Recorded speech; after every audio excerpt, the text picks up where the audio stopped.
जय श्री राम, जय हनुमान। हनुमान जी के भक्त अक्सर जानना चाहते हैं कि उन्हें हनुमान जी के दर्शन कहाँ मिल सकते हैं। कई पौराणिक कहानियों में इस बात का उल्लेख मिलता है कि कलयुग में हनुमान जी सशरीर गंधमादन पर्वत पर निवास करते हैं।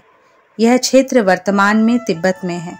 आइए विस्तार से जानते हैं कलयुग में हनुमान जी का निवास स्थान और किन किन लोगों ने किए हैं उनके दर्शन।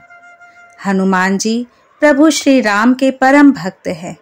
पौराणिक कहानियों के अनुसार हनुमान जी केवल बलशाली ही नहीं बल्कि दयालु भी हैं।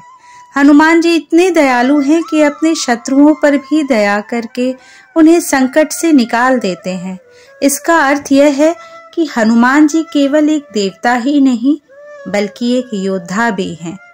ज्ञान, बल, पराक्रम के साथ एक योद्धा में दया भाव का होना ही उसे महान बनाता है। कई पौराणिक कहानियों में इस बात का उल्लेख भी मिलता है कि हनुमान जी कलयुग के संकटों को पार करने में हर उस मनुष्य की सहायता करते हैं जो भी हनुमान जी का स्मरण पूरी श्रद्धा के साथ करता है। बजरंगबली को चिरंजीवी होने का वरदान प्राप्त है, इसलिए माना जाता है कि हनुमान जी कलयुग में भी सशरीर निवास करते हैं। आइए जानते हैं कलयुग में कहाँ रहते हैं पवन पुत्र हनुमान। रामायण की कथा के अनुसार गंधमादन पर्वत से जुड़ी कई कहानियां मिलती है। गंधमादन पर्वत के क्षेत्र को यक्षलोक भी कहा जाता है।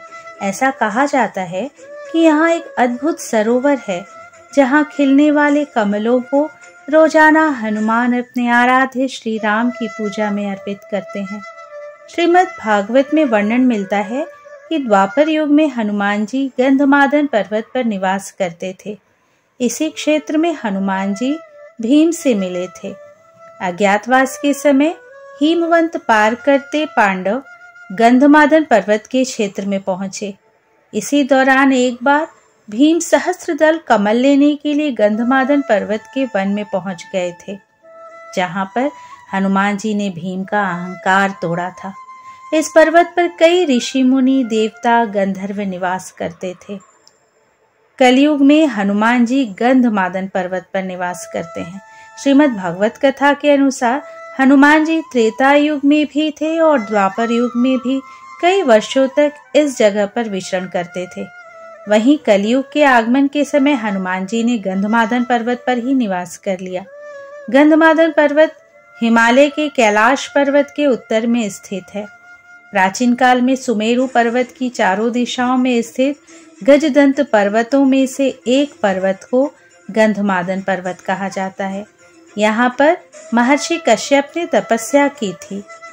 यह पर्वत धन के देवता कुबेर के क्षेत्र का हिस्सा था। आज ये तिब्बत के क्षेत्र में पड़ता है। गंधमादन पर्वत से जुड़ी पौराणिक मान्यता है कि रामायण काल में हनुमान जी अपने वानर मित्रों के साथ यहीं पर बैठकर युद्ध की रणनीति बनाया करते थे।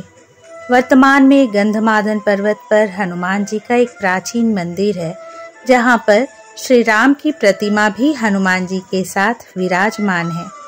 मान्यता है कि हनुमान जी अपने भक्तों को दर्शन देने के लिए इस पर्वत पर रूप बदल कर आते हैं। इस पर्वत पर भगवान राम के पैरों के निशान भी हैं। कलयुग में कुछ महान लोगों को हनुमान जी के दर्शन पाने का सौभाग्य प्राप्त हुआ है। इनमें गोस्वामी तुलसीदास जी, समर्थ रामदास जी, भक्त माधव दास, नीम करोली बाबा, राघवेंद्र स्वामी सहित कई ऐसे लोग हैं जिन्हें हनुमान जी के साक्षात दर्शन हुए हैं। मान्यता है कि हनुमान जी के दर्शन करने के बाद इन लोगों को अद्भुत ज्ञान और आध्यात्मिकता की प्राप्ति भी हुई।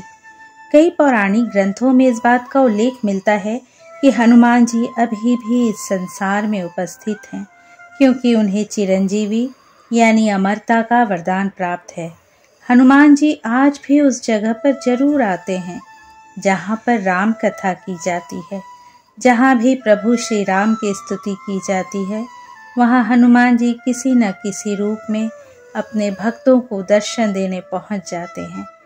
हनुमान जी की कृपा पाने के लिए प्रभु श्री राम का स्मरण जरूर करना चाहिए। आइए प्रेम से प्रभु का जयकारा लगाते हैं। सियावर रामचंद्र की जय, पवन सुत हनुमान की जय।